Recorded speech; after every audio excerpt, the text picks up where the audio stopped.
მოგესალმებით, ძვირფასო მეგობრებო, ეთერშია გადაცემა ანალიტიკა, რომელსაც მე თენგო ომანიძე გაუძღვები, ხოლო ჩვენ პარასკევობით, როგორც მოგეხსენებათ, გვაქვს რუბრიკა იურისტის საათი, რომელსაც მათ შორის აი ამ ეთერშიც გავაგრძელებთ. ჩვენთან ერთად იქნება თემურ მამასახლისი, ადვოკატი, რომელიც დაგვეხმარება, რომ საზოგადოებისთვის საინტერესო აქტუალურ სამართლებრივ საკითხებზე მოისმინოთ სწორი კვალიფიციური პოზიციები და გარდა ამისა თქვენ გექნებათ შესაძლებლობა ბუნებრივია, რომ ინტერაქტივის საშუალებით დაგვიკავშირდეთ და შეკითხვები დაუსვათ ჩვენს სტუმარს. ამას გარდა მინდა შეგახსენოთ, რომ ჩვენი მაუწყებლობა ხორციელდება თავისუფალი არხის ეთერში, რისთვისაც დიდ მადლობას უხდით ხელმძღვანელობას ამ არხისა. მოგესალმებით, თემურ, დიდი მადლობა, რომ კიდევ ერთხელ გვაქვს საშუალება თქვენთან საუბრის. მოგესალმებით, ბატონო თენგო, მივესალმები მაყურებელს. პირველ რიგში სანამ დავიწყებთ საუბარს უშუალოდ სამართლებრივ თემებზე, რაზეც გვაქვს დღევანდელი გადაცემა მომზადებული და დაგეგმილი, არ მინდა რომ გაუშვა შესაძლებლობა და არ შევეხოთ ადვოკატთა ასოციაციაში ჩატარებულ არჩევნებს. ეს არ არის, რა თქმა უნდა, ახლა სამართლებრივი დისკუსიის საგანი, თუმცა თვითონ ფაქტი არის ძალიან საინტერესო. ჩატარდა არჩევნები, გამოვლინდა გამარჯვებულიც, დამარცხებულიც ამ პროცესში, თუმცა მე პირადად დამჭერს დაბეჭდილება, როგორც ტელეეკრანიდან მაყურებელს, რომ ძალიან კარგად იყო ეს არჩევნები ორგანიზებული, ამისი აღნიშვნა მინდოდა აუცილებლად. აი თქვენი აზრიც მაინტერესებს, მე ჩემ აზრსაც ვიტყვი, მიიღეთ ალბათ მონაწილეობა, ხო? რა თქმა უნდა, მივიღე მონაწილეობა, დიდი მადლობა ამ ერთგვარი გადახვევისთვის ჩვენი თემისგან თავში. რა თქმა უნდა, აი ძალიან ნასიამოვნები ვარ ამ ჩატარებული არჩევნებით, გამომდინარე იქედან, რომ ჩემი აზრით, აი უპრეცედენტოდ ძალიან დემოკრატიულად, ძალიან მეგობრულად, თუ შეიძლება ასე ითქვას, ჩატარდა ეს არჩევნები, გამოვლინდა გამარჯვებული ბატონი ირაკლი ყანდაშვილი, რომელსაც ვისარგებლებ შემთხვევით და მიულოცავ აქედან და დიდ წარმატებებს უსურვებ. ყველაზე მნიშვნელოვანია ალბათ კიდე ამ ჩვენს არჩევნებში იყო ის, რაც ჩემთვის, აი რაც სრულწლოვანი გავხდი და იქედან ვიღებ არჩევნებში მონაწილეობას. დამარცხებულმა კანდიდატმა გამარჯვებულ კანდიდატს მიულოცა დემოკრატიულად ჩატარებულ არჩევნებში გამარჯვება და ეს ორთავად სასიხარულო ამბავია რა და ძალიან სასიამოვნო საუბარია. ამ წარმატებით ჩატარებულ არჩევნებს ადვოკატთა ასოციაციის თავმჯდომარის და მისი ორგანოების არჩევნებში გამარჯვებულ ყველა კანდიდატს ულოცავ აქედან და უსურვებ წარმატებას კიდევ ერთხელ. კი ბატონო, ნამდვილად შეუერთდები მეც მილოცვას, გამარჯვებული კანდიდატი, თქვენ თქვით, რომ აი დამარცხებულმა მიულოცა, კი ნამდვილად ასე იყო, მაგრამ მე ასევე გამოვყოფდით, რომ გამარჯვებული კანდიდატის სიტყვასაც, როდესაც გამოცხადა, რომ ეს იყო გამარჯვებული, ჩემთვის იყო აი ძალიან სასიამოვნო მოსასმენი ეს, რომ მან პირდაპირ თქვა, რომ აქ არ არსებობს არც გამარჯვებული, არც დამარცხებული, ჩვენ ყველანი ვართ აი ამ პროფესიის მსახურები და ერთად გავაგრძელებთო და აი ესეთი დამოკიდებულება, არ ვიცი, აი მართლა ნეტა ქვეყანაში რო ტარდება საერთო არჩევნები, აი თუნდაც მიახლოებული იყოს იმასთან, რაც ჩვენ ნახეთ. ჩემს კოლეგამ მეგობარ ადვოკატებთან ერთად საუბრობდით ამაზე, რომ ეს არჩევნები აჩვენეთ არა მარტო ჩვენს ხელისუფლებას, არამედ ყველა განვითარებულ ქვეყნებს, როგორ შეიძლება მართლა ნამდვილად დემოკრატიული არჩევნები ჩატარდეს. ტექნიკური უზრუნველყოფიდან მისი შინაარსობრივი ყველა ელემენტით იყო უზადოდ აი უნაკლო ჩატარებული და სხვათა შორის აქედან ყოფილ თავმჯდომარესაც აწუყვე ბატონ დავით ასათიანს დიდი ღრმა პატივისცემა დაუდასტურო, რომელმაც ძალიან დიდი მონაწილეობა მიიღო ტექნიკურად ამ არჩევნების მონაწილეობაში და მასაც მინდა უსურვო დიდი წარმატება იმ საქმეში, რა საქმესაც ეხა ის აგრძელებს ევროპის ადვოკატთა ასოციაციის თავმჯდომარეა ის და იქ ძალიან მეტად საპასუხისმგებლო თანამდებობაა მისთვისაც და ასევე დემოკრატიულად და ასევე წარმატებით მინდა უსურვო მოღვაწეობა ამ დიდ თანამდებობაზე. ნამდვილად და იმედი მაქვს, აი იურისტები ამ შემთხვევაში მისცემენ მაგალითს მთელ დანარჩენ საზოგადოებას, მათ შორის მისცემენ მაგალითს ცენტრალურ საარჩევნო კომისიასაც, როგორ უნდა მოხდეს აი უმაღლეს დონეზე ორგანიზება ამ პროცესის და მადლობა კიდევ ერთხელ ადვოკატებს მადლობა თქვენ ამ შეკითხვისთვის და ამ საკითხის.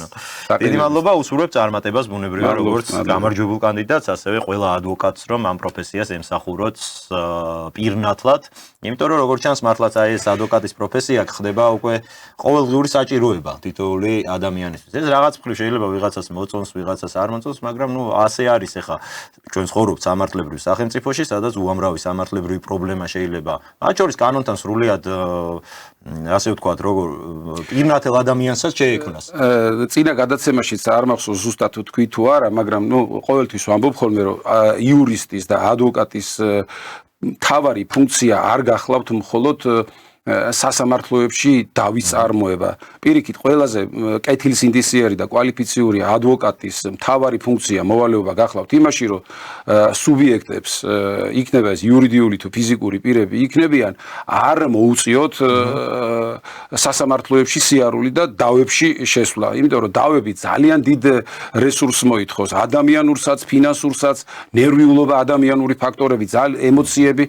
დრო ცალკე რა თქმა უნდა ადვოკატის იურისტის მთავარი ფუნქცია კიდევ ერთხელ გავიმეორებ არის რომ სანამ საქმე გაფუჭდება მანამდე ისეთი კონსულტაციები ისეთი რჩევები შესთავაზოს სუბიექტებს რომ მათ ყველა ღონე იხმარონ საიმისოთ რომ თუ კი კონფლიქტური სიტუაციები ჯერ წარმოშობილი არ არის ან წარმოიშვა პრევენციული საკითხებისთვის არის ყველაზე უფრო მეტად მოწოდებული კეთილსინდისიერი და კვალიფიციური ადვოკატი.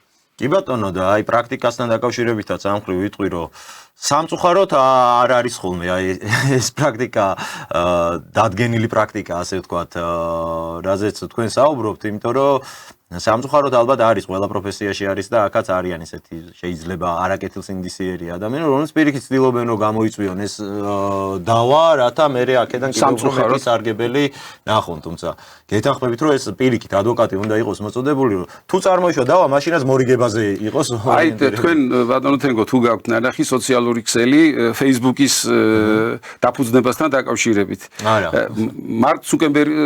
მარკ ცუკენბერგის მოკლედ Facebook-ის დაარსებასთან დაკავშირებით ესე იგი მის პარტნიორებთან საკითხების კონფლიქტური სიტუაციების წარმოიშვა და ესე იგი კვაზი სასამართლოები ტარდება მხოლოდ და მხოლოდ შეხვედრების ოთახში ცუკენბერგის ადვოკატები და მისი პარტნიორის მოწინააღმდეგე პარტნიორის საკითხების გარჩევა ხდება არა სასამართლოში, არამედ უბრალოდ მაგიდასთან. წინასწარ უბრალოდ იქნება მოხდეს დაახლოება პოზიციების დაახლოება, რა თქმა უნდა, უკეთესი არის ჯერ მოლაპარაკების გზით გადაწყდეს წინააღმდეგ შემთხვევაში სასამართლოში კიდევ ერთხელ გავიმეორებ უზარმაზარი რესურსი, ფინანსური და არამორალური რესურსი, ფიზიკური რესურსები იხარჯება ადამიანის ყველას კარგად მოიხსენება ეხლა რომ ნერვული უჯრედები არ დახარჯული ნერვული უჯრედები აღარ აღდგება და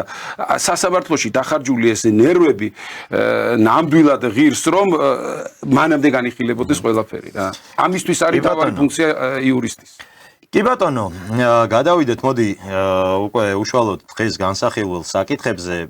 რამდენიმე საკითხი გვაქვს მონიშნული ტრადიციულად, თუმცა პირველი რაზეც გვინდა დავიწყოთ საუბარი, ეს არის ადმინისტრაციული ჯარიმები, რომლებიც ზოგადად ძალიან დიდი ტვირთი გახდა ბოლო პერიოდში განსაკუთრებით საზოგადოებისთვის. ტვირთი იმ გაგებით, რომ გაიზარდა ჯარიმების მოცულობა ბევრი მიმართულებით, საუბარი არის როგორც პატრული ჯარიმებზე, ისე ზოგადად ადმინისტრაციულ სამართალდარღვევათა კოდექსით გათვალისწინებული სანქციები არის გაზრდილი. ამაზე ხშირად არის ხოლმე მოქალაქეების მხრიდან უკმაყოფილება, თუმცა ალბათ მნიშვნელოვანი არის რომ ამ მხრივ კარგად ვიცოდეთ რა ვალდებულებები ეკისრება მოქალაქეს, რა ვალდებულებები ეკისრება ადმინისტრაციას, როგორი არის ჯარიმის გამოწერის, მისი ჩაბარების წესები, შემდეგ მისი გასაჩივრების წესები და რა პრაქტიკა არის ამ მხრივ დადგენილი. აი ამ ყველაფერზე მინდა პირველ რიგში რომ ვისაუბროთ. პირველ რიგში მოდით თქვათ ახლა გაძვირებულ ჯარიმებთან დაკავშირებით ვერ შეგეკითხებით, იმიტომ რომ ეს არ არის თქვენი კომპეტენცია. ყველა კონკრეტულ ქმედებაში, რომელიც ადმინისტრაციულ სამართალდარღვევად შესაძლებელია ჩაითვალოს და ესეთი ადმინისტრაციული სამართალდარღვევა შეიძლება იყოს უამრავი და ამისთვის ცალკე ადმინისტრაციულ სამართალდარღვევათა კოდექსში სხვადასხვა ჯარიმებია და ნუ ამას შესაბამისი ქმედებები განსაზღვრავს. ნუ პოპულარული სამართალდარღვევებიც არის, მაგალითად აი საპატრულო ჯარიმები, როდესაც ღერძულა ხაზის გადაკვეთისთვის, სიჩქარის გადაჭარბებისთვის და ასე შემდეგ, თუმცა ამ ნაწილშიც ძალიან გაიზარდა, რა თქმა უნდა, ოდენობები სამწუხაროდ არის გაზრდილი კი ამ ხრივ და ამაზე ჩვენი მაყურებლები, ჩვენი საზოგადოება ბევრს წუხს ხოლმე. მე მინდა გამოვაცხადო ნომერიც, ასე ვთქვათ, ჩვენი ინტერაქტივის ნომერი, ეს არის 500-504-106. თქვენ შეგიძლიათ ამ ნომერზე დაგვიკავშირდეთ ჩვენი გადაცემის მსვლელობის დროს და დაუსვათ თქვენთვის საინტერესო შეკითხვა იურისტს, იაქტიურეთ და მიიღეთ ძალიან კვალიფიციური კონსულტაცია. პირველ რიგში რო ვთქვათ, თემურ, დავიწყოთ საუბარი ჩაბარების წესებზე. გასაგებია, რომ ადამიანი შეიძლება თulides თავს დამნაშავედ კონკრეტულ სამართალდარღვევაში. სამართალდარღვევა დამნაშავე. დამნაშავე პოპულარული ტერმინი დამნაშავე ამ შემთხვევაში დამნაშავე ქვია მხოლოდ სისხლის სამართლის წესით. ასე აღნიშნავს. კი ბატონო, რა თქმა უნდა, თუმცა სამართალდამრღვევად შეიძლება პირი ან მიიჩნევდეს თავს, ან არ მიიჩნევდეს, ეს დავის საგანია ხოლმე შემდგომ ყოველთვის, მაგრამ პროცესი გასაჩივრების მათ შორის ასე ვთქვათ, უფლება იწყება მას შემდეგ, რაც მოხდება კანონით განსაზღვრული წესით ამ ჯარიმის მოქალაქის. კანონით დადგენილი წესით მისთვის ჩაბარება ადმინისტრაციული სამართალდარღვევის ოქმის, ანუ აქტის მასზე გადაცემა და ჩაბარება. ნუ როგორ არის აი სტანდარტული წესი, რანაირად ხდება ჩაბარება? სტანდარტული წესით აუცილებლად ისევე როგორც ადმინისტრაციული სამართალდარღვევის ოქმი არა, ზოგადად ყველა ინდივიდუალურ ადმინისტრაციულ სამართლებრივია აქტების გარემოცვაში მოიხსენება და მოიაზრება ზოგადად ადმინისტრაციული სამართალდარღვევის მარტივი აქ ბევრი იურისპრუდენცია საჭირო არ არის ის აქტი რომლითაც პირს შეიძლება პირის მიმართ რაღაცა შედეგი გამოიწვიოს სახელმწიფოსა და პირს შორის ურთიერთობაში აუცილებლად მისთვის უნდა იყოს ცნობილი და ეს ცნობება კანონმა დაადგინა რომ მას უნდა გაეგზავნოს და უნდა ჩაბარდეს. მაგრამ არის გამონაკლისის შემთხვევები, როდესაც მაგალითად ადგილზე ხდება, მოკლედ ადმინისტრაციული სამართალდარღვევის. აი პატრონმა გააჩერა მძღოლი პირობითა და ადგილზე ხდება მისი დაჯარიმება.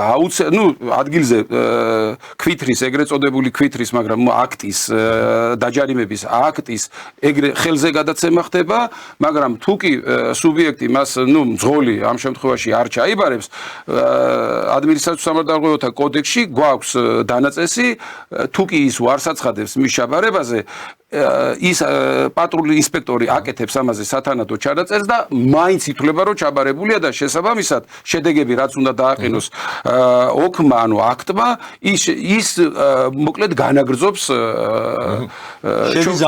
შედის ზალაში კი ბატონო და აგრძელებს მოქმედებას რა ამ საკითხს ჩვენ კიდევ ერთხელ დავუბრუნდებით განსაკუთრებით, როდესაც უკვე შემდეგ აი გზავნილის მიღება არ მიღებაზე არის ხოლმე ხანდახან ხშირად პრობლემები, მაგრამ პირველ რიგში რო ვთქვათ, ესე იგი სტანდარტული შემთხვევა არის, როდესაც უნდა გაეგზავნოს და უნდა ჩაბარდეს. უნდა გაეგზავნოს და უნდა ჩაბარდეს. თუმცა რა ფორმით ხდება აი გაგზავნა? გაგზავნა ხდება როგორც წესი პოსტის მეშვეობით, პოსტით უნდა გაეგზავნოს მისამართზე, ან თუ კი ადმინისტრაციული ორგანო საპატრულო დანაყოფებისთვის, საპატრულო დეპარტამენტისთვის ცნობილია სხვა ფაქტობრივად სხვა ადგილზე მცხოვრები პირის მისამართი არის მისთვის ცნობილი, ეგზავნება როგორც წესი იურიდიულ მისამართზე კი ბატონო და იურიდიულ მისამართზე თუ ის დახვდება ისევ სუბიექტი და არ ჩაიბარებს, ამ შემთხვევაშიც როგორც ადგილზე მიწოდების დროს აკეთებს სათანადო ჩანაწერს გზავნილის მიმტანი პირი, შეიძლება იყოს ეს პატრულის თანამშრომელი, შეიძლება იყოს პოსტის თანამშრომელი, აკეთებს ჩანაწერს რომ უარი განაცხადა ჩაბარებაზე და ამ შემთხვევაშიც უკვე ჩვეულებრივია ჩაბარებულად ითვლება და აქტი უკვე თავის შედეგებს დააყენებს. რა ხდება თუ კი პირი თვითონ არ არის მაგალითად მისამართზე, მაგრამ არის მისი ოჯახის წევრი? იყო კანონში იყო ესეთი დანაწესი, რომ აუცილებლად მეორეჯერ უნდა გაგზავნილიყო, მაგრამ ეს შეიცვალა, ერთხელ გაგზავნოთ უკვე საკმარისია და თუ კი ის ადგილზე არ დახვდება, პირი არ დახვდება ადგილზე, აკეთებს ჩანაწერს კორესპონდენციის მიმტანი პირი, ბრუნდება ეს კორესპონდენცია უკვე შესაბამის გამგზავნ ორგანოში და იქედან უკვე ერთი თვის განმავლობაში, ერთი თვის თავზე უკვე ჩაბარებულად ჩაითვლება. მაგრამ ამავდროულად ის უნდა გამოქვეყნდეს პოლიციის ოფიციალურ ვებ გვერდზე. საიტზე უნდა დაადოს. პოლიციის საიტზე უნდა განთავსდეს ჩაბარების. რა თქმა უნდა. ანუ შეიძლება პირადად ან ოჯახის წევრს, სრულწლოვან წევრს, მაგრამ არ უნდა იყოს შეზღუდულქმედუნარიანი ან ქმედუუნარო არ უნდა იყოს ოჯახის წევრი ნებისმიერ წევრს გარდა ამ ორი გამონაკლისისა შეუძლია ჩაიბაროს და ამ შემთხვევაშიც უკვე ჩაბარებულად ითვლება. ანუ უნდა პირადად ჩაიბაროს ეს ხშირად არის ხოლმე რომ მაგრამ არ დახვდა პირადად მაგალითად სახში მაგრამ ოჯახის ნებისმიერი წევრი დახვდა და ნებისმიერ წევრზე გადაცემა უკვე იურიდიულად ჩაბარებულად ითვლება და შესაბამისად გრძელდება. ეს ძალიან მნიშვნელოვანია ხშირად არის ხოლმე პრაქტიკაში რომ სრულწლოვანი წევრი უნდა იყოს და არ უნდა იყოს ქმედუუნარო ან შეზღუდულქმედუნარიანი. რო აი მე არ ვიყავი ადგილზე და რაღაც ჩემა დამჩაიბარა მაგალითად ეს პასუხისგებლობისგან არ გაგვანთავისუფლებს ნამდვილად რა. და რასაც ასევე ამ მომენტში უნდა გავუსვათ ხაზი რაზეც თქვენ ისედაც თქვით ჩაბარებაზე უარი ამ შემთხვევაში არანაირი პასუხისმგებლობისგან ადამიანს არ ათავისუფლებს და პირიქით ამძიმებს რა თქმა უნდა ამის შემდეგ ჩაუბარებლობის შემთხვევაში მან შესაძლებელია არ გადაამოწმოს პოლიციის საიტზე მისი დაჯარიმების აქტის გამოქვეყნების საკითხი და ის ჩვეულებრივად დაჯარიმდება და უარესი შემთხვევები შეიძლება დადგეს რომ არის ხანდახან ისეთი ადმინისტრაციული სამართალდარღვევები რომელზეც საურავი ვრცელდება და ჩაუბარებლობის გამო და წაუკითხაობის და ესე იგი გაცნობაზე უარის თქვის გამო გარდა იმისა რომ ძირითადი თანხა რაც არის დაუშვათ ოქმით რითაც არის დაჯარიმებული გარდა მაგისა კიდე საურავის ტვირთი შეიძლება კიდე უნებლიეთ დაეკისროს საურავის დაკისრებას რა წესები აქვს ანუ ამ შემთხვევაში ეს პირდაპირ კანონით არის განსაზღვრული რამდენი უნდა იყოს საურავი რა ვადაში ხდება შემდეგ მისი დაკისრება ნუ არის სხვადასხვა სამართალდარღვევებზე სხვადასხვა ვადებია თუმცა საურავის დაკისრებაზეც აუცილებლად გამოდის დადგენილება როგორც წესი დადგენილება გამოდის ანუ აქტი გამოიცემა მასზეც ცალკე აქტი შედგება აქტი გამოიცემა მასზეც და მე მქონია პრაქტიკაში მაგალითად შემთხვევები როდესაც ეს აქტიც უნდა გაეგზავნოს როგორც ჩვეულებრივი ძირითადი აქტი, ანუ პირველადი აქტი. არ გამეგზავნა, პირადად მე ჩემს აი მართვის მოწმობის შემორთმევასთან დაკავშირებით თურმე 10 ლარიანი ჯარიმა, ადრე 10 ლარი ღირდა, მოკლედ ერთ-ერთი დავარღვიე. მოკლედ არ ვიცოდი ამ გზალავზე გავიარე და 10 ლარი დავჯარიმდი, ეს 10 ლარიანი ქვითარი მე ჩავიბარე, მაგრამ დამოვიწყდა 10 ლარის გადახდა. და ავტომატურად გამოიცა საურავის დარიცხვის აქტი, მაშინ მე მგონი 150 ლარი იყო და 150 ეს ხო ვერ გავეცანი ამას. და ეს 150 ლარიანი საურავის დარიცხვის ქვითარი გადაიზარდა, შემდეგ მართვის უფლების შემორთმევის ანუ საურავიც აღარ გადაიხო.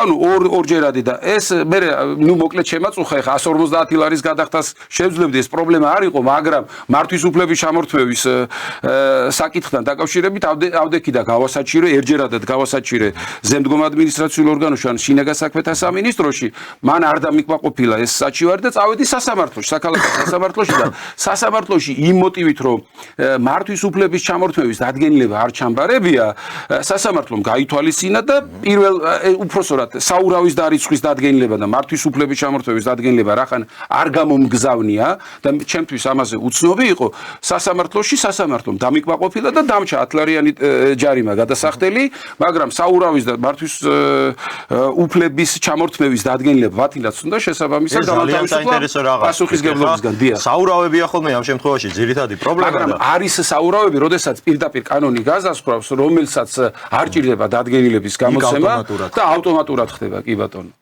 ეს გასაგებია, მაგრამ ანუ სტანდარტულად რო ვთქვათ, არის ერთი რო ჯარიმა რო იწერება ეს ქვითარი აუცილებლად უნდა ჩაბარდეს და საურავის დარიცხვის შესახებ დადგენილებას იგივე აქტია, ინდივიდუალური ადმინისტრაციული სამართლებრივი აქტია, რომელზეც წესით გამოცემამდე ადმინისტრაციულ წარმოებაში პირი უნდა მიიწვიოს, თუმცა ეს პრაქტიკაში რამდენად ხდება ეხა რა ვიცი, ვინმეს გაგიგიათ რომ მიეწვიეთ რომ იცით მეგობარ რომ უნდა დაგაგისროთ საურავი. კი, ფორმალურად წესით დაინტერესებული პირი აუცილებლად ადმინისტრაციული ნებისმიერი აქტის გამოცემა სჭირდება ადმინისტრაციული წარმოება, ზოგადი წესია, ხო?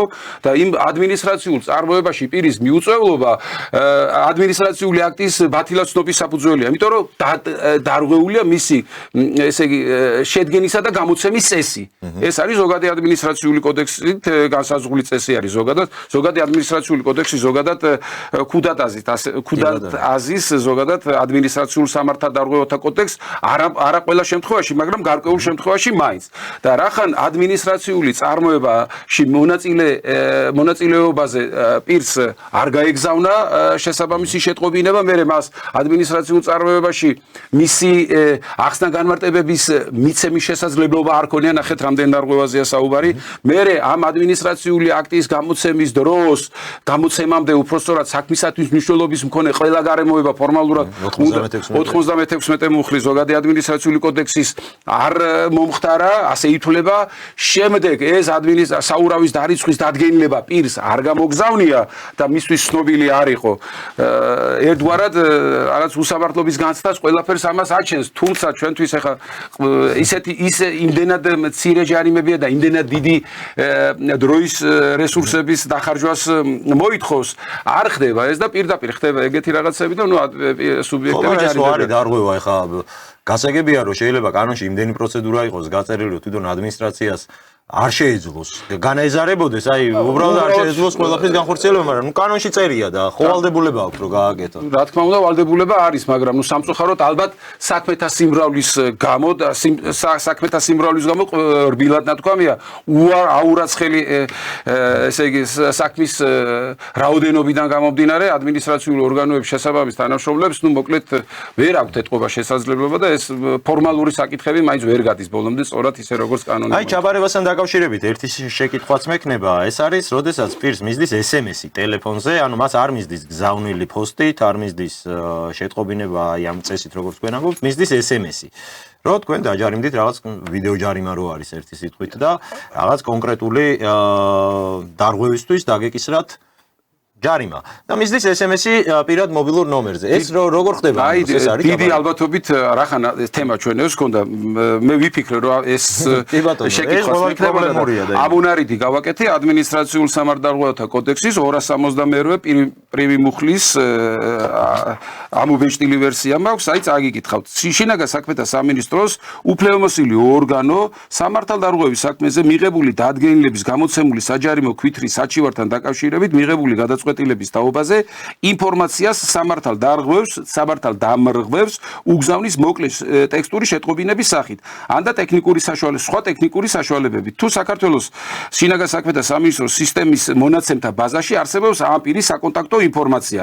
შინაგან საქმეთა სამინისტრო დამრღვევს მოკლე ტექსტური შეტყობინების გაგზავნასთან ერთად უზრუნველყოფს აღნიშნული დადგენილების საჯარიმო ქვითრის გადაწყვეტილების ასლის თავის ოფიციალურ ვებგვერდზე გამოქვეყნებას. ანუ მოკლე ტექსტური შეტყობინებაც იურიდიულად ოფიციალურად დაუშვა კანონმდებელმა, ჩაწერა კანონში, მაგრამ ამავდროულად უნდა ორი კუმულაციური პირობა აქვს. ერთი რომ მოკლე ტექსტური შეტყობინება გააგზავნოს, მაგრამ ამავდროულად უკვე განათავსოს უნდა გამოაქვეყნოს ოფიციალურ ვებგვერდზე, პოლიციის ოფიციალურ ვებგვერდზე. ახლა შეიძლება პირს კონდეს, არ კონდეს საკუთარ ტელეფონთან წვდომა და აემტრა რა ნომერი შეცვალა, რაღაც მსგავსი მოხდა ახლა და ორი პირობა არის, ეს ორი პირობა, კუმულაციური პირობა არ არის საკმარისი. კუმულაციური პირობა ჩვენი მაყურებლისთვის რომ განმარტოთ, იმას ნიშნავს, რომ ორი პირობიდან ერთ-ერთი პირობის შესრულება აუცილებელი არ არის. ორივე პირობა აუცილებლად უნდა შესრულდეს. ერთი SMS-ი გაეგზავნოს და მეორე აუცილებლად უნდა გამოქვეყნდეს უნდა პოლიციის საიტზე. ასე რომ ძვირფასო მეგობრებო, თუ თქვენ მხოლოდ SMS-ი მოგივიდათ, შეგიძლიათ გადაამოწმოთ, თუ არის პოლიციის საიტზე გამოქვეყნებული ასე შემთხვევაში ჩაგეთვლებათ ჩაბარებულად, მაგრამ თუ მოხდა ისე რომ ადმინისტრაციამ გამოგიგზავნათ მხოლოდ SMS შეტყობინება დაჯარიმებასთან დაკავშირებით და არ განთავსდა საიტზე, პოლიციის საიტზე თქვენი სამართალდარღვევის შესახებ ინფორმაცია საჯაროდ, ასე შემთხვევაში თქვენ შეგიძლიათ იდაოთ რომ არ ჩაგბარებიათ. არ ჩაგბარებიათ, კი ბატონო და აქვე აღნიშნავ იმასაც რომ ეს პრინციპში ყველა თითქმის რა ვიცი, ყველასთვის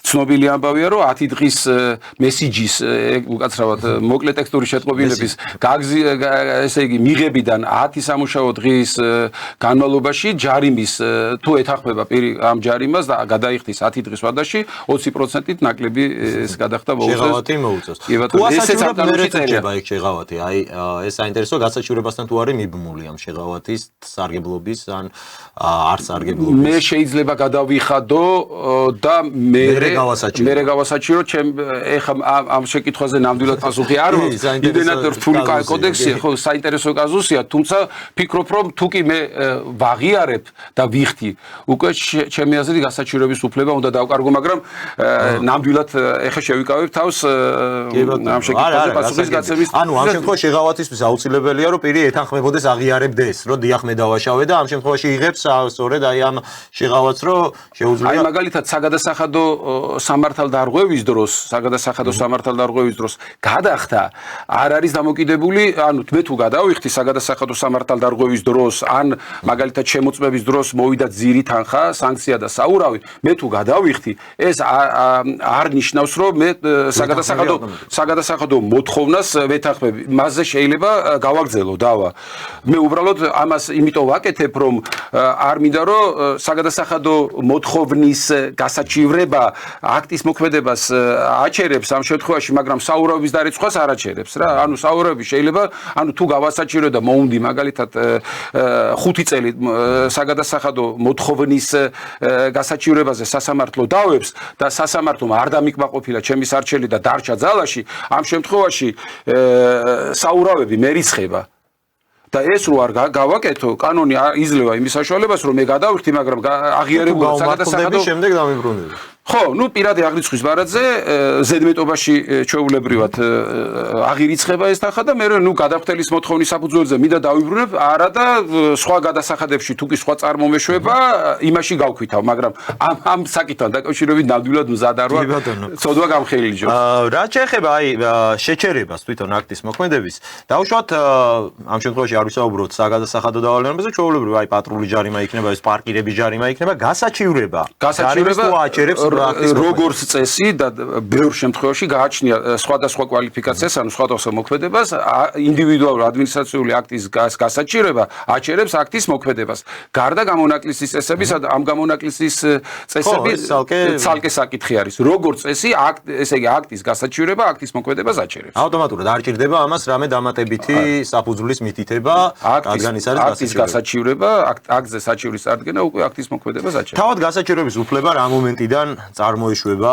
ნუ პატრულის დაჯარიმებიდან აქტის გადაცემის მომენტიდან 10 დღის ვადაში, როგორც წესი, ან საფოსტო გზავნილის ჩაბარებიდან 10 დღის ვადაში. 10 დღე არის, ეს არის სტანდარტული, თუმცა აქ მაგრამ სხვადასხვა შემთხვევაში სხვადასხვა კონკრეტულ როგორც წესი ვამბობ ჩვენ, მაგრამ სხვადასხვა გამონაკლისის შემთხვევები უკვე სხვაგან ხილვისაგან შეიძლება იყოს, სხვა ვადები შეიძლება იყოს. კი ბატონო, აი მაგალითად ეხა ერთ-ერთი მაყურებელი სოციქსელში წერს, რომ ჩემთან არ მოუტანიათო არც არანაირი ჯარიმაო, არაფერი მომსვლიაო და პირდაპირ გაზრდილი მქონდაო 700 ლარის ჯარიმებიო დამეკისრა ისე რომ არაფერი არ ჩამბარებიაო.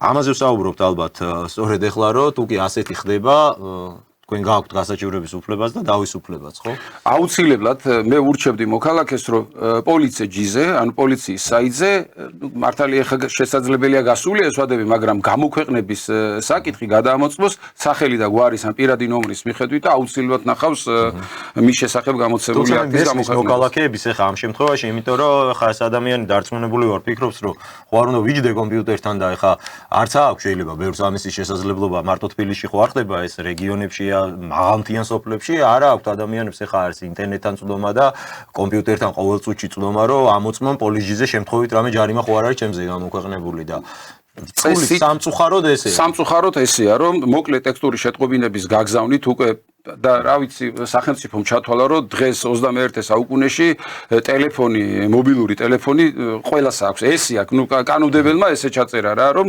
ახლა მოკლე ტექსტური შეტყობინებაც უკვე იურიდიულად გაგზავნის ცნობების, აქტის ცნობების იურიდიულ საშუალებად განისაზღვრა. ესე იგი, ითვლება რომ ყველას აქვს ეს მობილური ტელეფონი და შესაბამისად მოკლე ტექსტური შეტყობინებები უნდა ამოწყოს მოქალაქემ ან პოლიცია ჯიზე, ნუ მოკლედ პოლიციის საიტზე უნდა ვათვალიეროთ ჩვენს შესახებ გამოცემული აქტები, დაჯარიმების აქტები. გასაჩივრება როგორ ხდება? ანუ რა არის პირველ რიგში გასაკეთებელი მოქმედება, საჩედის პირველი საჩივარი? ნუ ზემდგომ ადმინისტრაციულ ორგანოში, პატრულის ინსპექტორის სასამართლოში არ მიდის. არა, ერთჯერადად ეს მარტივი ამბავია, როგორც წესი ყოველთვის ვამბობ, იმიტომ რომ ადმინისტრაციულ სამართალდარღვევათა კოდექსს ძალიან ბევრი თავისებურებები აქვს, მაგრამ როგორც წესი აუცილებლად ეს ეს კიდე ერთხელ გავიმეორებ ზოგად ადმინისტრაციულ კოდექსშიც არის რომ ესე იგი სარჩელი დასაშვებია მხოლოდ იმ შემთხვევაში თუ პირმა ერჯერადად გასაჩივრების შესაძლებლობა გამოიყენა ანუ ადმინისტრაციულ ორგანოშივე უნდა მოხდეს ზემდგომ ადმინისტრაციულ ორგანოში უნდა მოხდეს საჩივრის წარდგენა და საჩივრის დაკმაყოფილებაზე უარის თქვის შემთხვევაში უკვე სასარჩელო წესით უკვე სამართალწარმოების წესით განიხილავს სასამართლო პრაქტიკა რამდენადაც ვიცით არ არის ამ ხრივ სახარბიელო ადმინისტრაციულ ორგანოში როგორც წესი არ წყდება ხოლმე არაფერი და მაინც მიგითითებს ადმინისტრაციული ორგანო რომ წაიღეს სასამართლოში იდავე ხო ნუ სამწუხაროდ ესეა აი ჩემს პირად ჩემს შემთხვევაში ეხა მართვის მოწმობა იმდენად საჭირო ამბავია რომ მართვის უფლები და მანქანის გარეშე ეხა ჩემი ყოველდღიური ცხოვრებიდან პირადი თუ საზოგადოებრივი ცხოვრებიდან გამომდინარე იმდენად მნიშვნელოვანი იყო რომ მე დამჭირდა რომ ესეთი ამ კუთხით ამ საკითხში უფრო მსხვილი თემაა მაგრამ სამწუხაროდ ეხა 100 ლარიანი და 200 ლარიანი დაჯარიმების აქტებისთვის სასამართლოში არც მინახავს როგორ უნდა წახვიდე ჯერ ბაჟის გადახდა მე ადვოკატი ჩვეულებრივ მოქალაქეს არ შეუძლია სარჩელი შეადგინოს სარჩელი შეგიდგინოს იურისტმა რომელსაც მინიმუმ რა ვიცი რამდენი თანხა უნდა გადაუხადო და 200 და 100 ლარიანი ჯარიმისთვის სასამართლოში გასაჩივრებისთვის და მისი აქტის ბათილად დაჯარიმების აქტის ბათილადცნობისთვის წასვლა წარმოუდგენელი ამბავია და ამდენად იძულებულია მოქალაქე რომ პირდაპირ დაეთანხმოს და გადაიხადოს თუნდაც შინაგანი რწმენა ქონდეს განსხვავებული არა ალბათ 99% შემთხვევებში ხდება რომ მე ამას რატო ეთანხმებიან და იხდიან მოქალაქე ესეთი საკითხები არის ერთხელ მქონდა ასეთი პრაქტიკა როდესაც პირი დააჯარიმეს მასაც მართვის მოწმობასთან დაკავშირებით შეექმნა ამის გამო პრობლემა მანაც ნუ მე მას მოუწია უკვე სასამართლოში დავა თქვენ თქმის არ იყოს იმიტომ რომ მართვის მოწმობა შეეხებოდა და ეს არ იყო 100 და 200 ლარის ხარჯი ну მოხდა ასეთი შემთხვევა ალბათ მილიონში ერთი შეიძლება მოხდეს მაგრამ ქვითრის ვიღაცამ დაარღვია ახალციხეში რაღაც მოძრაობის წესი და არ ვიცი აი ტექნიკურად როგორ იყო მაგრამ პირადი ნომრის მითითების დროს ეთყობა ან შეცდომით მოხდა ქვითრის ამოწერა ან მოკლედ ამის პირად ნომერზე ამოწერა პირს ჰქონდა მტკიცებულება რომ მაგ დროს საქართველოში არ იმყოფებოდა საზღვრის კვეთის დოკუმენტი ჰქონდა თან რომ არ იყო საქართველოში ქვეყნის ფარგლებს გარეთ იყო და ეს მტკიცებულება წარმოადგენს ზუსტად ზემდგომ ადმინისტრაციულ ორგანოში რომ შეცდომით არის აი ნამდვილად შეცდომით მოხდა დაჯარიმება და არ ვიცი ახლა აი მეტი რამტკიცებულება უნდა წარუდგინო რომ წესით გააუქმოს მაგრამ აი მაინც არა უარს ამბობს მე რა ვიცი გენაცვალე წადით მიხედეთ სასამართლოში გაასაჩივრეთ ესეთი დამოკიდებულება სხვა გზა სამწუხაროდ არ არსებობს ნუ მაშინ სასამართლოს უნდა მიმართოს და სასამართლო თუმცა ეს აი მართლაც არის მაგინჯი პრაქტიკა რომ სამწუხაროდ მე ეს იწევს ხა სასამართლოების გადატვირთულობასაც როცა ასეთი პრინციპში მარტივი საქმეები ოღონდ ძალიან დიდი რაოდენობით შედის და შედის ხო ამიტომაც არის რომ საქალაქო სასამართლოებში სამწუხაროდ ეს ნამდვილად ასე არის რომ ადმინისტრაციული დავების და ნუ სამოქალაქო დავებისზეც ძალიან დიდი რიგებია. ნუ ჩვენ ვიცით რომ ეხა სუბსტანციური შერევა არის, ეხა ადმინისტრაციული და სამოქალაქო პროცესი ერთიანი ამბავია, ნუ ადმინისტრაციული პროცესით რაც არ გვაქვს ჩვენ სამოქალაქო საპროცესო კოდექსის მიხედვით იხილება და ეს ვადები ნუ სამოქალაქო საპროცესო კოდექსით განსაზღვრული ვადებია საქმეთან განხილვის. ნუ შრომითი დავები და ნუ მარტივი დავები ესე იგი სარჩელის წარმოებაში მიღებიდან ერთი თვის ვადაში უნდა იხილებოდეს, მე ჩვეულებრივი საქმეები ისა ერთი თვის ვადაში, ჩვეულებრივი საქმეები ორი თვის ვადაში და განსაკუთრებით რთული კატეგორიის საქმეები ხუთი თვის ვადაში უნდა იხილებოდეს წესით სასამართლოებში, მაგრამ სამწუხაროდ ჩვენ ადვოკატებს 5 თვე კი არა 5 და 6 წელი გვიწევს საქალაქო სასამართლოში პირველი მოსამზადებელის ხდომის ჩანიშვნისთვის. მე მაგალითად მქონია პრაქტიკა რომ 3-4 წელი ველოდებოდი პირველი ხდომის ჩანიშვნის დავაზე მქონია ჩვენ რომ მაგალითად 5 წელი გრძელდებოდა დავა. ერთი თვე არის ჩვეულებრივი შრომითი დავა. წესით უნდა მორჩეს ერთ თვეში, ჩვეულებრივი დავები 2 თვეში და განსაკუთრებით რთული კატეგორიის საქმეები უნდა სრულდებოდეს 5 თვის ვადაში. 10 წელიც მქონია დავა სამივე ინსტანციაში. 11 წელი მქონდა მაგალითად 2011 წელს დაწყებული დავა საგადასახადო დავა მაგალითად დავამთავრე 2023 წლის ბოლოს. 12 წელი გამოდის. რა არის ხოლმე აი ესე დროს პასუხი სასამართლოსის საინტერესოა იმიტომ რომ ხა შე რო ერთი საათი რო დააგვიანო შეტანა არაფერი არ ითვალისწინებს სასამართლო უკვე ვადა გაშვებული. რომ არ ღვევენ ამ ვადებს არ არის პრობლემა. უფრო არ ღვევენ, ნუ ფაქტია რომ ირღვევა ეს ვადები, მაგრამ იმდენად მრავლად არის. მე სასამართლოს ყოფილი თანამშრომელი ვარ და 2005 წლიდან 2007 წლის ბოლომდე სპეციალისტი ვიყავი, კანცელარის სპეციალისტი ვიყავი, ადმინისტრაციულ სასამართლოში სისხლის სამართლის საქმეთა კოლეგიაში, ადმინისტრაციულ საქმეთა კოლეგიაში და სააპელაციო სასამართლოშიც მოსამართლის თანაშემწე ვიყავი, ცხონებული ქალბატონი ლუარა ჭუმბურიძის თანაშემწე ვიყავი 1 წლის განმავლობაში. აი მაშინ, ესე იგი 2005-2007 წლის ბოლომდე.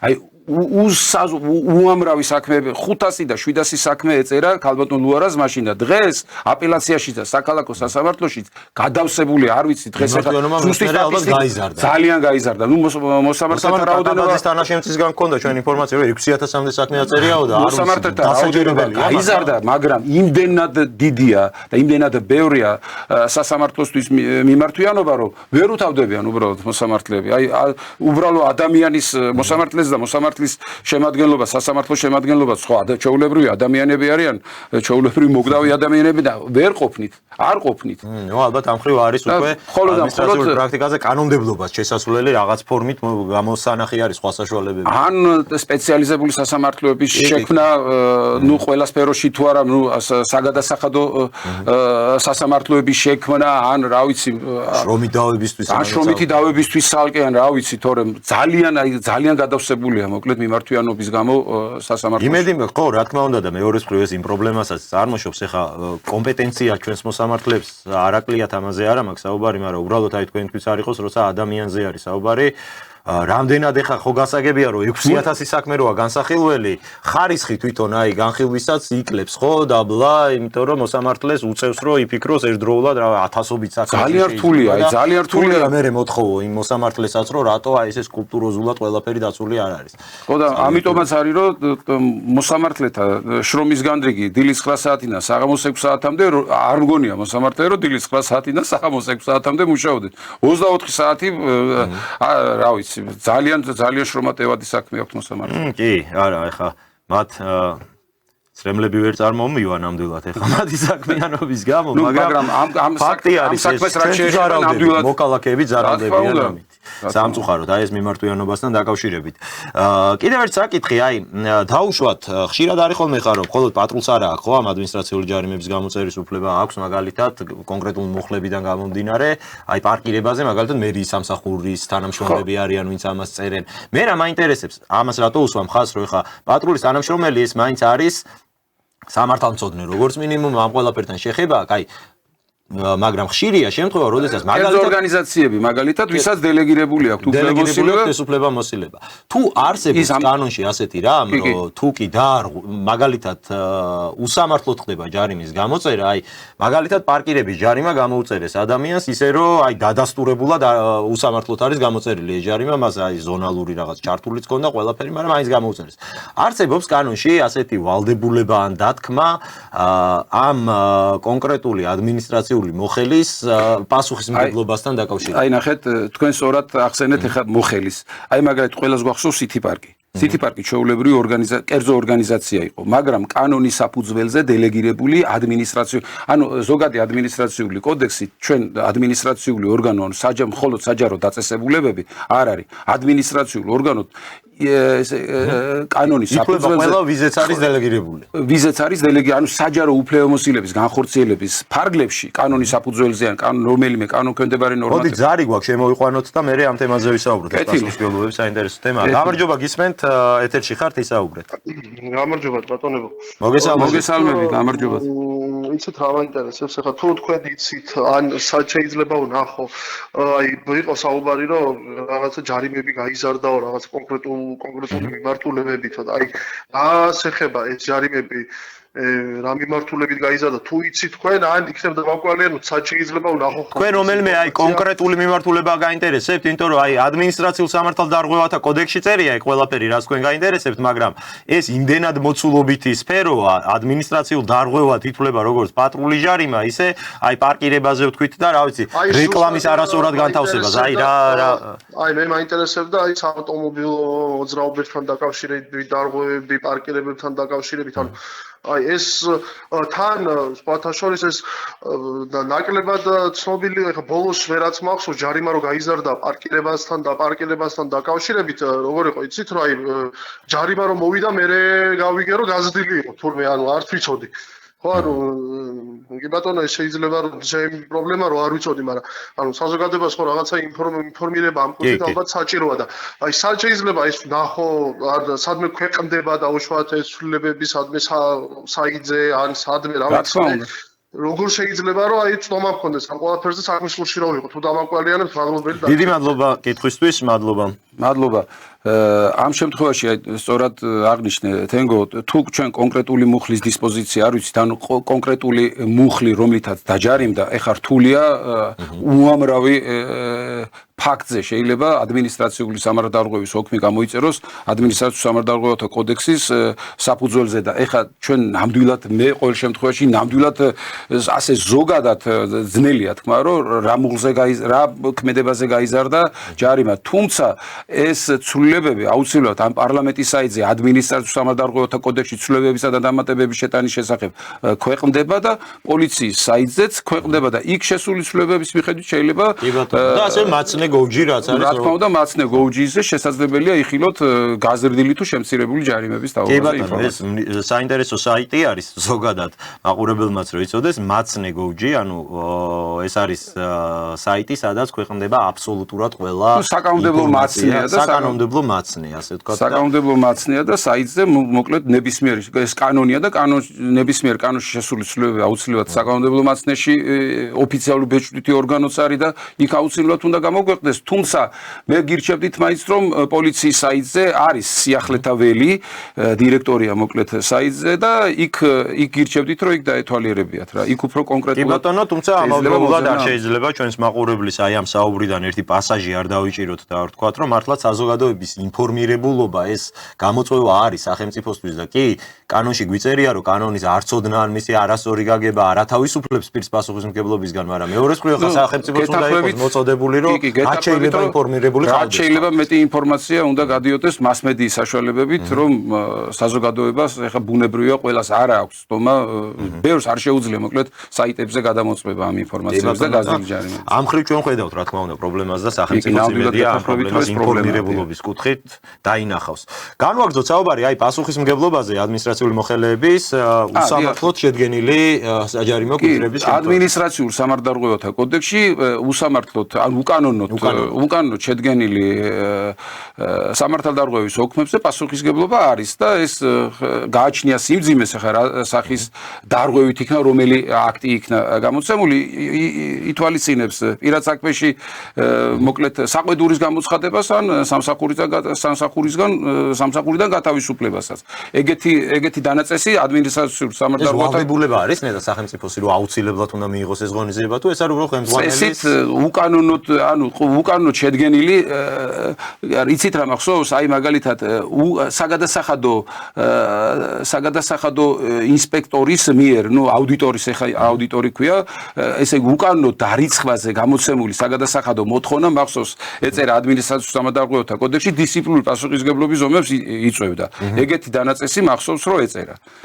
მაგრამ გააჩნია სიმძიმეს ეხა თუ ის სიმძიმეა რომელიც დისციპლინურ პასუხისმგებლობას იწვევს ანუ საყვედურს ან შენიშვნის შეტანას მიცემას საჯარო მოხელისადმი ან განთავისუფლებას, მაგრამ თუ ახლა ისეთი დარღვევით არის გამოცემული რომელიც ამ ფარგლებს ხდება ეს ბუნებრივია უკვე სისხლის სამართლის ხო ეგ უკვე სისხლის სამართლის კოდექსში არა ხო ამ შემთხვევაში ხა ვიღაცა სპეციალურად თუ დარღვევა იქ სხვა რაღაცა არის და დანაშაულის ამ კონტექსტში ხო ეს დანაშაული უკვე სხვა სფეროა, მაგრამ მე როგორც მახსოვს დისციპლინური პასუხისმგებლობის ზომებს ადმინისტრაციული სამართალდარღვევათა კოდექსი ადგენს. ლოგიკურიც არის ბუნებრივია რომ ეხლა თანამშრომელი რომელმაც ერთხელ არასწორად დააჯარიმა ადამიანი ორჯერ, სამჯერ, ოთხჯერ რაღაცა პასუხისმგებლობა როგორც მინიმუმ ის არაკვალიფიციურობაზე მეტყველებს თუ არა სხვა პრობლემაზე კიდე და აუცილებლად ეგეთი პრევენციული დანაწესი აუცილებლად უნდა კონდეს რაღაც შემაკავებელი უნდა იყოს მოხელისადმი რომ მან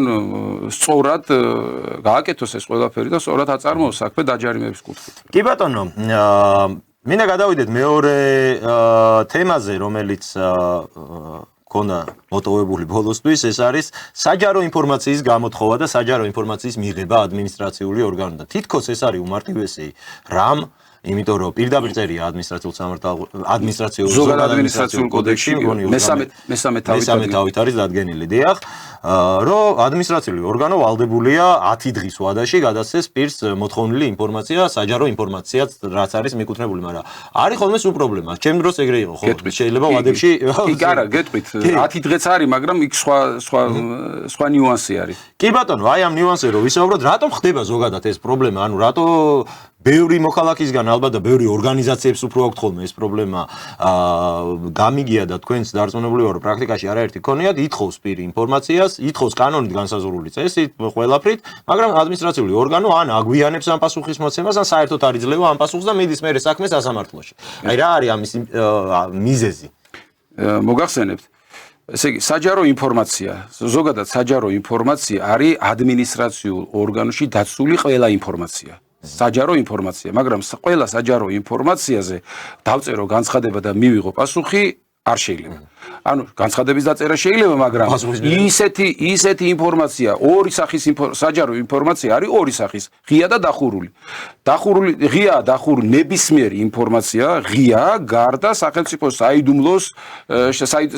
საიდუმლოების შესახებ კანონით გათვალისწინებული საიდუმლო ინფორმაციისა და პერსონალური მონაცემებისა და კომერციული საიდუმლოს შემცველი ინფორმაციისა, ყველა ინფორმაცია ღია, აბსოლუტურად ყველა არის და ამ ინფორმაციაზე განცხადებით მიმართვა ადმინისტრაციული ორგანოსთვის უკვე წარმოშობს ვალდებულებას, რომ დაუყოვნებლივ ეს ინფორმაცია მომცეს, დაუყოვნებლივ. ანუ განცხადებით მიმართვიდან დაუყოვნებლივ არ ნიშნავს ახლა მაგალითად იმ წამს უკან პასუხის გაცემას, მაგრამ მაქსიმუმ მეორე დღეს რა ვადაჭირდება მის მომზადებას ალბათ რომ მეორე დღეს უნდა კონდეს ეს ინფორმაცია, ღია ინფორმაცია, საჯარო ინფორმაცია, მეორე დღეს უკვე ადმინისტრაციულმა ორგანომ უნდა მომაწოდოს და რატოა ახლა ეს ასე ნებისმიერი, ესე იგი საჯარო დაწესებულებაში ადმინისტრაციულ ორგანოში ნებისმიერი ინფორმაცია, რომელიც გაცემას ექვემდებარება, მუშავდება და შეიტანება საჯარო რეესტრში. ეს ის საჯარო რეესტრი არ არის,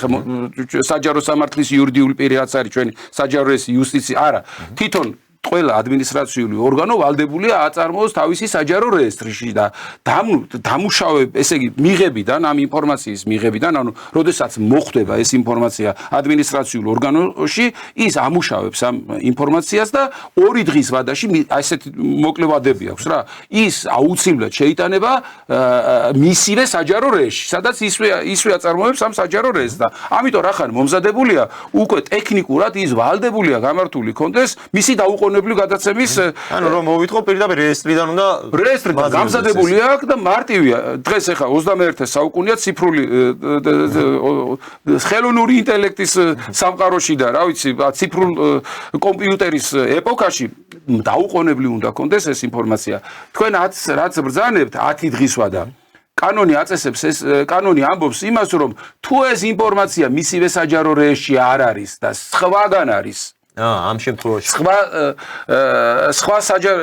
მის ტერიტორიულად სხვა ორგანოში არიან, სხვა მისივე სტრუქტურულ ქვედანაყოფში ოღონდ სხვაგან და არა ადგილზე, ამ შემთხვევაში გამცხადებელ საჯარო რეესტრის დაწესებულების საჯარო ინფორმაციის გაცემაზე პასუხისმგებელი პირი დაუყოვნებლივ აცნობებს, რომ მე ეს ინფორმაცია ჩემს სხვა სტრუქტურულ ორგანოში მაქვს, ამაზე დაუყოვნებლივ უნდა მაცნობას და თან მე გამიმარტოს, რომ ხან სხვაგან არის 10 დღის ვადაში მოგცემ ამ ინფორმაციას. ეს არის მხოლოდ. რატო არ სრულდება? აი ხო უმარტივესი წესია წესით, მაგრამ რატო იქმნება ამ ხრივ პრობლემები? ეს არის საინტერესო და როცა ვსაუბრობთ იგივე სასამართლოს გადატვირთულობაზე, მათ შორის ესეც ხო იწევს კაცო ამ გადატვირთულობას, რომ ხა კანონში პირდაპირ გიწერია უნდა მომცე. ეხლა როგორც იურისტ შემიძლია გაგცეთ პასუხი, რომ ეს ვალდებულება, რასაც ზოგადი ადმინისტრაციული კოდექსი განუსაზღვრავს ადმინისტრაციულ ორგანოებს, ვერ ასრულებენ. ან რეესტრი არ აქვს წარმოებული სწორად, ან რა ვიცი, რაღაც თვალსაზრისით. ისევ და ისევ თავისი სხვა შინაარსობრივი, უпростоრად ძირითადი შინაარსობრივი საქმიანობიდან გამომდინარე, გადატვირთულობის გამო ან არ ვიცი რის გამო, მოკლედ, მაგრამ ეს ვალდებულება არის და ამ ვალდებულების შეუსრულებლობის გამო არ ხდება ამ ინფორმაციის დაუყოვნებლივ გაცემა. ქმნის ეს პრობლემებს აი თქვენ პრაქტიკაში. რა თქმა უნდა, ორგანიზაციებისთვის განსაკუთრებით. რა თქმა უნდა, აქ საქმე ეხება მაგალითად კვლევით ორგანიზაციებს, რომლებიც პედაგოგიურ ორგანიზაციებს, რომლებიც რაღაც პრაქტიკულ ადმინისტრაციული ორგანოს საქმიანობიდან გამომდინარე სადისერტაციო კვლევებს აკეთებ მილიონი ინტერესის გამო შეიძლება იყოს, რომ ეს საჯარო ინფორმაცია ჭირდება სუბიექტს, რა ეს შეიძლება ფიზიკური ან იურიდიული პირი იყოს და ნახეთ რა დასაბუთების ვალდებულება აი ზუსტად გამახსენეთ ეხლა მაგაზე დასაბუთების ვალდებულება ზოგადი ადმინისტრაციული კოდექსის მიხედვით განცხადებელს არ აქვს. მას კანონმა მისცა უფლება რომ მიმართო და ნებისმიერი სახის ინფორმაცია მომცეს და დასაბუთების ვალდებულება რატომ ჭირდება ეს არ არის ადმინისტრაციის საქმე. მოთხოვნის უფლება ადმინისტრაციულმა ორგანომ მოთხოვოს პირს რისთვის ჭირდება ეს ინფორმაცია, მას ამის უფლებამოსილება არ გააჩნია.